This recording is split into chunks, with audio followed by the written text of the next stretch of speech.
Bismillahirrahmanirrahim. Dear students, today's lecture is theorem number 12.1.2, any converse of the previous theorem, that is 12.1.1. So first of all, I am to define what is meant converse of a theorem. तो ये मैं statement जो है वो आपको लिखवाऊंगा तो नहीं, it is a single line definition, लेकिन आपने इसे गौर से सुनना है और आई होप कि आपको ये लर्न हो जाएगी. द ऑपोजिट और the reverse,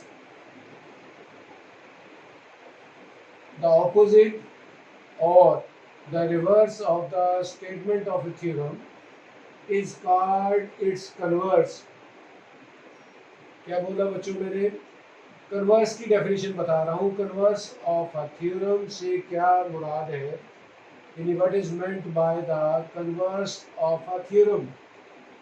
if anybody ask what do you mean by the converse of a theorem, so you people are to tell the opposite or the reverse of the statement of a theorem is called converse of that theorem. बच्चों क्या बोला मैंने? दोबारा फिर मैं बोलता हूँ, converse के बारे में बता रहा हूँ. The opposite or the reverse of the statement of a theorem is called its converse. Yani what are the changes in the converse of a theorem? The given and to prove are interchanged. यानी given और to prove दोनों आपस में interchange हो जाते हैं. यानी given जो है वो टू प्रूव की प्लेस ले लेता है और टू प्रूव जो है वो गिवन की जगह आ जाता है in the converse of a theorem. सिर्फ ये यानी चेंज आती है. So what is the change in the converse of a theorem? What kind of a change occurs in the converse of a theorem? To given, the given of a theorem becomes to prove of its converse, and to prove of a theorem becomes given of its converse. यानी given और converse आपस में change हो जाते हैं. Given जो है वो कन्वर्स टू प्रूव की जगह ले लेता है और टू प्रूव जो है वो गिवन की जगह आ जाता है. ये इस किस्म की जो चेंज है वो कन्वर्स ऑफ ए थ्योरम में अकर करती है. आज का हमारा जो थ्योरम है उसकी अगर आप स्टेटमेंट पे गौर करें तो क्या स्टेटमेंट है बच्चों? देखिए आपके सामने लिखी हुई है, any point equidistant from the end points of a line segment is on the right bisector of it. अब आप देखिए क्या चेंज इसमें है कल वाले थ्योरम में और इसमें क्या चेंज है. गौर करें जरा थोड़ा सा. अब अगर इस पे फोकस करें तो फौरी तौर पर आप अंडरस्टैंड करेंगे. एनी पॉइंट इक्यू डिस्टेंट, यानी आज जो वर्ड इक्यू डिस्टेंट है वो पहले आ गया है और जो is on the right bisector of it ये वर्ड बाद में आ गया. कल क्या था थ्योरम की स्टेटमेंट में? कल ये था कि any point on the right bisector of a line segment is equidistant from its end points. लेकिन आज बात जो है वो उलट हो गई है, उसके रिवर्स हो गई है. स्टेटमेंट जो है उसके ऑपोजिट सेंस में आ रही है, यानी रिवर्स उसका. तो क्या रिवर्स के अंदर आप देखिए क्या चेंजेस आई है. एनी पॉइंट इक्यू डिस्टेंट, यानी इक्यू डिस्टेंट वाली बात जो है वो पहले आ गई. Is on the right bisector of this line segment, ये वाली बात जो कल पहले थी अब वो बाद में आ गई है. तो इसके पहले आने से और इसके बाद में आने से क्या फ़र्क पड़ा कि कल जो हमारा टू गिवन था वो आज का टू प्रूव हो गया और कल का जो टू प्रूव था वो आज का गिवन में आ गया। अब आप गौर से देखिए, इसका जब हम गिवन लिखेंगे तो क्या लिखेंगे? लुक एट द फिगर, ये आपके सामने फिगर है, लाइन सेगमेंट ए बी। उसी तरह से उसमें कोई चेंज नहीं है, कल भी लाइन सेगमेंट था, आज भी एक लाइन सेगमेंट है। पॉइंट पी, ये रहा point P, it is equidistant from A and from B, यानी ए और बी इस लाइन सेगमेंट के एंड पॉइंट है। अब इक्वी डिस्टेंट वाली बात जो है ये पहले आ गई है कि P any point which is equidistant from A as well as from the end point B, यानी PA is congruent to PB। ये कल हमने प्रूव करना था और आज आप देख रहे हैं कि ये गिवन में आ गई है चीज कि P is equidistant from A as well as from the end point B, यानी distance of P from A is equal to the distance of the point P from the end point B. So that's why we have mentioned this fact in the given PA is congruent to PB। ये कल हमारे theorem का to prove था जो आज के theorem का given बन गया। ये है कन्वर्स में ये चेंज आती है टू प्रूव। अब आते हैं इसके टू प्रूव में, देखें क्या चेंज आ गई। The point P is on the right bisector of AB। आज हमने ये प्रूव करना है कि जो पॉइंट P है जो कि A और B से इक्विडिस्टेंट है, ये हमने प्रूव करना है कि ये AB के राइट बाइसेक्टर के ऊपर लाई करता है। यानी we have to prove that the point P is on the right bisector of AB। अब ये आज आपका रिजल्ट है कि how P is on the right bisector of AB। यानी कल वाला जो गिवन था वो आज टू प्रूव की प्लेस ले गया और कल वाला जो टू प्रूव था वो आज के गिवन की जगह पे आ गया। तो this is what called a sort of change in the converse of a theorem. इस किस्म की जो चेंज है वो कन्वर्स में अकर करती है। Construction join P to C, यानी P को आपने C से डॉटेड मिला देना है। आमतौर पर जो डॉटेड लाइंस है बच्चों वो कंस्ट्रक्शन वर्क को शो करती है और जो कंप्लीट लाइंस है वो हमारे गिवन का हिस्सा होती है। जो डॉटेड लाइंस हम ड्रॉ करते हैं that is additional work that we have done in the figure what called construction। तो लिहाजा join P to C, अब वो P के बारे में मेंशन कर रहे हैं कि what is P। P point है और आपने इसको C से ज्वाइन कर दिया। अब C क्या है? C के बारे में भी आपको बता रहा है कि C the midpoint of AB, यानी C जो है ये मिड पॉइंट ऑफ AB है। वैसे भी बच्चों में आपको एक इंफॉर्मेशन की बात बताने लगा हूँ जो इस थ्योरम से हटके है और इसके अंदर ये चीज इन्वॉल्व भी हो रही है। अगर आप डीपली थोड़ा सा एनालिसिस करें कि ट्राइंगल PAB को गौर से देखें, लुक एट ट्राइंगल PAB। हमारे सामने एक ट्राइंगल बनी हुई है PAB। What kind of the triangle is it? अगर आप गौर से देखें तो ये आइसोसेलेस ट्राइंगल है। क्यों? इसकी साइड PA इसकी साइड PB के इक्वल है। मैं आपको पते की बात बता रहा हूँ, एक इंफॉर्मेशन एक्स्ट्रा नॉलेज के तौर पर बता रहा हूँ जो कि इसके थ्योरम के अंदर इस जगह पे तो मैंने यूज नहीं किया लेकिन इनडायरेक्टली सेंस यूज हो रही है। Triangle PAB is an isosceles triangle, यानी इसकी दो साइड्स PA और PB इक्वल है। तो इस पॉइंट ऑफ व्यू से हम इसको आइसोसेलेस ट्राइंगल कहते हैं।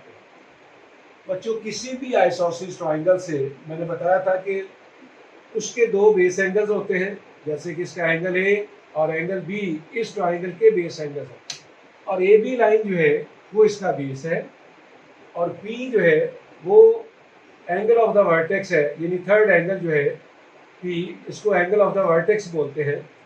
अगर हम इस एंगल का बाइसेक्टर ड्रॉ करें, यानी एंगल P का बाइसेक्टर ड्रॉ करें तो वो इसके बेस का भी बाइसेक्टर होता है और इसके ऊपर परपेंडिकुलर भी होता है। यानी क्या फैक्ट मैंने बोला, देखो गौर से जरा सुनो जरा कि किसी भी आइसोसेलेस ट्रायंगल के अंदर एंगल ऑफ द वर्टेक्स से जो परपेंडिकुलर ड्रॉ करते हैं हम, वो उसके बेस को बाइसेक्ट करता है और उसके ऊपर 90 के एंगल पे भी फॉल करता है। यानी पीसी, दूसरे लफ्जों में आप कह सकते हो कि जो पी को सी से ज्वाइन किया और जो लाइन सेगमेंट पीसी नजर आ रहा है, ये basically not only bisector of the angle P as well as it is a right bisector of the line segment AB, यानी ये इस ट्राइंगल के बेस AB का राइट बाइसेक्टर भी है और इस एंगल P का जो कि थर्ड एंगल है इस ट्राइंगल का, उसका बाइसेक्टर भी है। ये प्रॉपर्टी आइसोसेलेस ट्राइंगल के अंदर आती है। तो बहरहाल ये आपको बता दिया है, हमने इसको प्रूफ जो है वो दूसरी सेंस में लाना है। अब क्या करेंगे, इसके बाद कंस्ट्रक्शन भी कंप्लीट होगी। अब आप गौर से देख रहे हैं कि आपके पास दो ट्राइंगल आ गई उसी तरह, ट्राइंगल PAC और ट्राइंगल PBC, यानी ट्राइंगल ACP यानी कि ट्राइंगल BCP। नाम मैंने बताया था कि किसी भी तरह आप इसको कोड कर सकते हो, PAC और triangle PBC, correct. Triangle ACP, triangle BCP, correct. triangle CPA, triangle CPB, also correct. यानी anyway you can name these two triangles, but anyhow मैंने 100% जो है वो आपकी बुक को ही फोकस किया है, उसी को फॉलो किया है, क्योंकि अल्टीमेटली आपने बुक से ही देखना होता है थ्योरम को, और अगर आप उसको लर्न भी करें तो पॉइंट्स के हवाले से आपको किसी किस्म की कंफ्यूजन नहीं होनी चाहिए। तो triangle ACP in correspondence with the triangle BCP। अब हम इन दोनों ट्राइंगल्स की, ये है आपकी ट्राइंगल ACP और अदर ट्राइंगल इज BCP, इन दोनों ट्राइंगल्स की मैंने कॉरेस्पॉन्डेंस शो कर दी उसी तरह as practice in the previous theorem. अब आप इन दोनों ट्राइंगल्स के अंदर गौर से देखिए आपको क्या क्या इक्वल नजर आ रहा है। यानी आपने किसी एक पॉस्टुलेट को यहाँ पे क्वालिफाई करवाना है, यानी आपको जो 5 पॉस्टुलेट्स मैंने बताए थे, कौन कौन से 5 पॉस्टुलेट्स हैं बच्चों?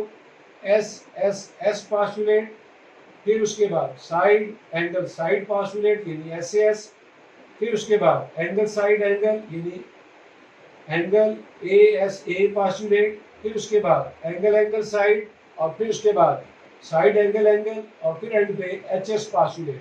अब आप गौर से देखें इन दोनों ट्राइंगल्स के अंदर हमें कौन कौन सी साइड्स जो है वो कॉन्ग्रुएंट नजर आ रही है।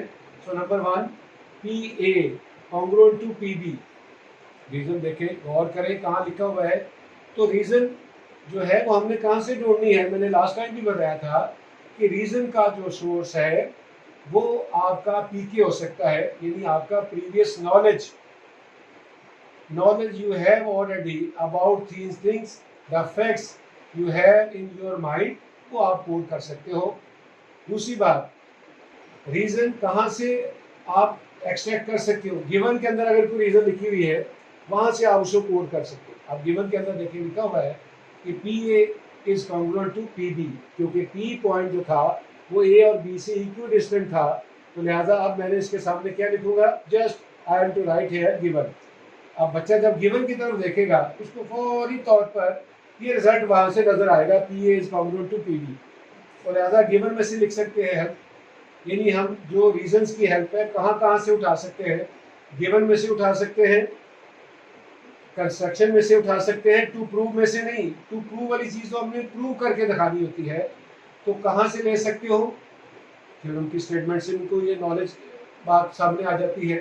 गिवन में से कोई रिजल्ट आपको मिलेगा जरूर, और कंस्ट्रक्शन में से कोई रिजल्ट आपको जरूर मिलेगा। इसके अलावा जो नॉलेज आपके पास होता है, जो फैक्ट्स आपके माइंड्स में होती हैं, आप उन्हें भी कोड कर सकते हो, लेकिन उसका रेफरेंस, उसका हवाला आपने जरूर कोड करना होता है। This is what called to justify each and every reason. अब आते हैं PC is congruent to PC।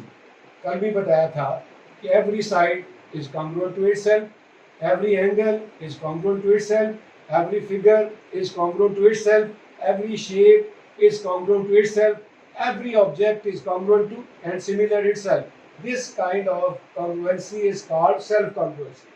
यानी जब हम कॉमन कहते हैं तो इसका मतलब है it is a sort of self congruency. उसके बाद Look at the third fact, AC congruent to BC. ये तीसरी साइड है, यानी AC congruent to BC. अब आप गौर से देखें तो ये चीज हमें कंस्ट्रक्शन के अंदर से मिल गई है, AC congruent to BC. ये कैसे मिल गई? क्योंकि हमने लिखा था कंस्ट्रक्शन में join after joining P to C. यहाँ डिफाइन किया था कि P क्या चीज है, पॉइंट है, और C क्या है, C is the midpoint of the line segment AB. C जो है इस लाइन सेगमेंट AB का मिड पॉइंट है. इसका मतलब है कि distance from A to C is equal to distance from B to C. तो लिहाजा AC is congruent to BC. तो ये हमें हेल्प कर गया. यहाँ पे इसकी जगह हमने कंस्ट्रक्शन लिख दिया. अब आप गौर से देखें, एक पार्शुलेट आपने कंप्लीट कर दिया very easily. Side side side, यानी तीनों साइड्स को आपने यूज किया. यहाँ किसी भी एक एंगल की इन्वॉल्वमेंट नहीं है, और वो एंगल को इन्वॉल्व करना ज़रूरी नहीं होता, लेकिन साइड्स को इन्वॉल्व करना ज़रूरी होता है. कम से कम एक साइड ज़रूर आनी चाहिए पार्शुलेट के अंदर. यानी साइड्स के बगैर कोई पार्शुलेट ऑफ कॉन्ग्रुएंसी कंप्लीट नहीं होता.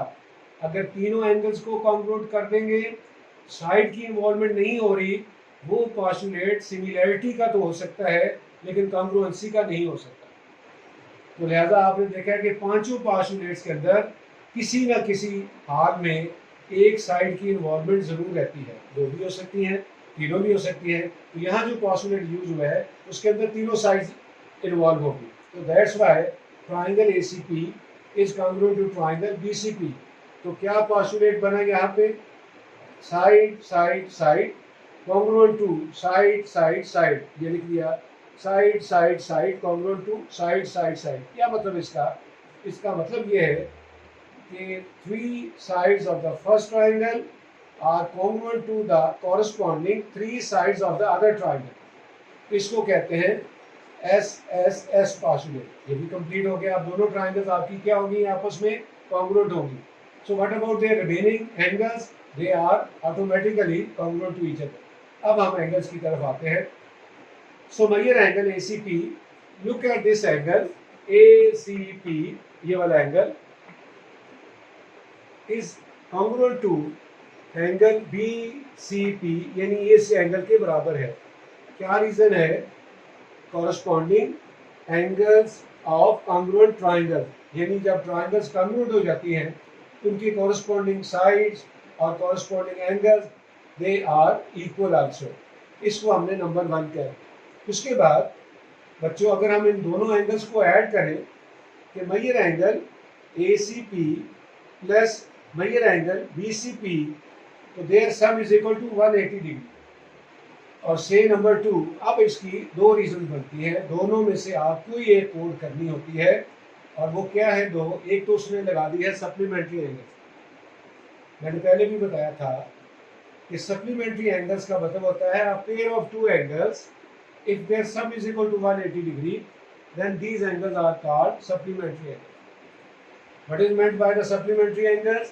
If the sum of 2 angles is equal to 180 degree, then these 2 angles are supplement of each other. मैंने उसमें भी आपको एग्जांपल दी थी कि प्रोट्रैक्टर के ऊपर एंगल्स की स्केल्स लगी हुई हैं. एक अपर है, एक लोअर है. उन दोनों के ऊपर जो डिग्रीज लिखी हुई हैं एंगल्स की, they are supplement of each other. यानी अगर ऊपर की स्केल में 60 है तो नीचे वाली स्केल में आप देखेंगे 120 जरूर आएगा, क्योंकि इन दोनों का सम 180 डिग्री रहना चाहिए. तो लिहाजा 0 डिग्री का सप्लीमेंट्री एंगल क्या होगा बच्चों? 180 डिग्री. 180 डिग्री का सप्लीमेंट्री क्या होगा बच्चों? 0 डिग्री. इसी तरह 1 डिग्री का सप्लीमेंट्री एंगल क्या होगा? 179 डिग्री. 179 डिग्री का सप्लीमेंट्री एंगल क्या होगा? 1 डिग्री. 90 डिग्री का supplementary angle 90 degree. So that's why 90 degree and 90 degree are examples of congruent supplementary angle. इसी तरह अगर दो एंगल्स का सम 90 इक्वल आ जाए, these angles are called complementary angles. यानी अगर दो एंगल्स का सम 90 डिग्री आ जाए तो these two angles are complement of each other. जैसे 0 डिग्री का कॉम्प्लीमेंट 90 डिग्री, 90 का कॉम्प्लीमेंट 0 डिग्री, 30 डिग्री का कॉम्प्लीमेंट 60 डिग्री, 60 का कॉम्प्लीमेंट 30 डिग्री, 45 डिग्री का complement 45 degree, so that's why 45 degree and 45 degree are examples of congruent complementary angle. अभी hope कि आपको concept जो सप्लीमेंट्री एंगल और कॉम्प्लीमेंट्री का आइडिया क्लियर हो गया होगा। तो यहाँ चूंकि इन दोनों एंगल्स का सम 180 है, अब आप ये क्वेश्चन कर सकते हैं कि सर आपको कैसे पता चला कि इन दोनों एंगल्स का सम जो है वो 180 है।